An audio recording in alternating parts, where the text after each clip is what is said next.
Nyuma y'uko Champions League umunsi wa gatanu w'imikino usojwe, inkuru nta yindi ni ugutakaza kwa Real Madrid.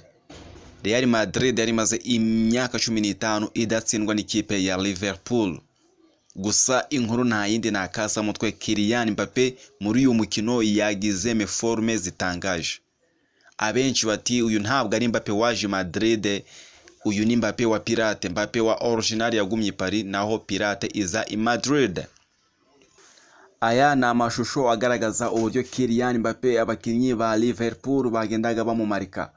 Aha yarakwiswe inkokora na Virgil van Dijk akora sport ashinga umutwe. Iyi sport mu Kinyarwanda twita akamenemene. Umudefense ukiri muto ndetse mushya mu ikipe ya Liverpool niwe wakoze ibitangaza kuri uyu mukinnyi. Abenshi bibazaga niba aza kubasha guhagarika Kylian Mbappe wari wasubiye mu mwanya we nkuko yagiye abitangaza.